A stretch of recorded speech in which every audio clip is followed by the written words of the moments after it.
Latar belakang masa Orde Baru. Orde Baru adalah masa pemerintahan Presiden Soeharto dari tahun 1966 sampai 1998. Masa ini lahir karena kondisi Indonesia di akhir Orde Lama mengalami krisis besar di bidang ekonomi dan politik. Saat itu, inflasi sangat tinggi, harga kebutuhan pokok melonjak, dan terjadi kekacauan setelah peristiwa G30S 1965. Muncul tuntutan rakyat yang disebut Tritura, yaitu pembubaran PKI, perombakan kabinet, dan penurunan harga.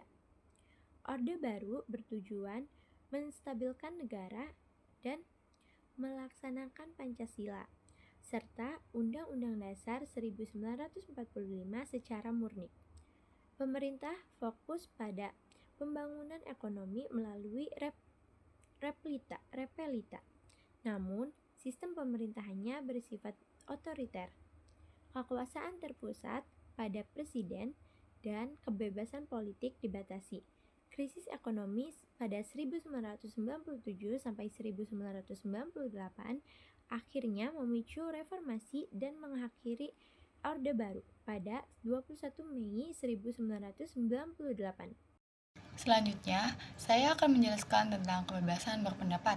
Poin yang pertama yaitu pengertian kebebasan berpendapat. Apa sih kebebasan berpendapat? Kebebasan berpendapat adalah hak setiap warga negara untuk menyampaikan pikiran, pendapat, atau gagasan secara lisan, tulisan, maupun melalui media dan bertanggung jawab dan tidak melanggar hak orang lain.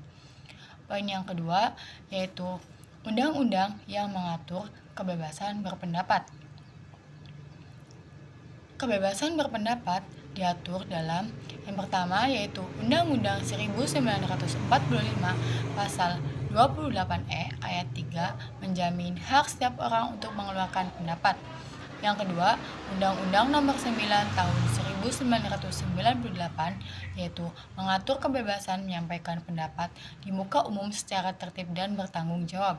Poin yang ketiga yaitu contoh nyata kebebasan berpendapat. Contoh yang pertama yaitu kebebasan berpendapat pencabutan Undang-Undang Subversi tahun 1999. Pada masa B.J. Habibie, Undang-Undang Subversi dicabut sehingga masyarakat dan aktivitas tidak lagi mudah dipenjara hanya karena menyampaikan pendapat. Contoh yang kedua yaitu kebebasan berpendapat menyampaikan kritik politik.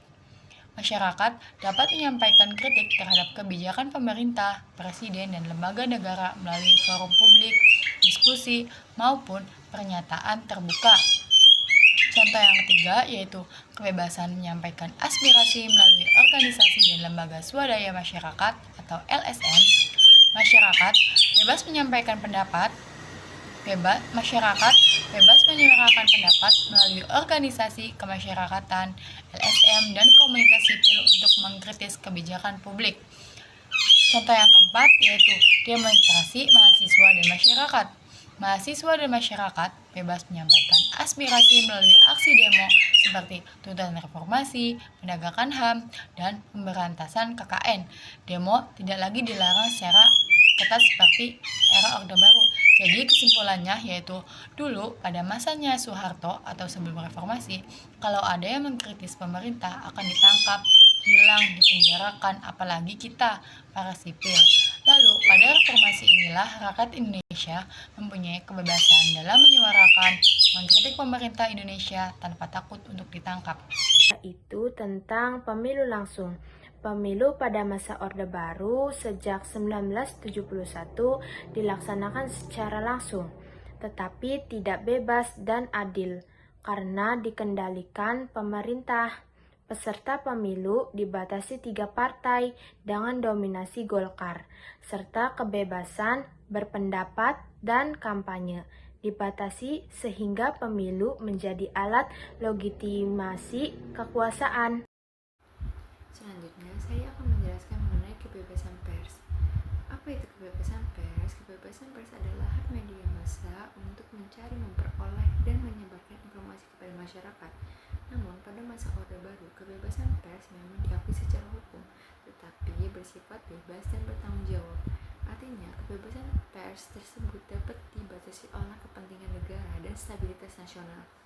Tentang dasar hukumnya, kebebasan pers diatur dalam Undang-Undang 1945 Pasal 28 serta dalam Undang-Undang Nomor 11 Tahun 1966.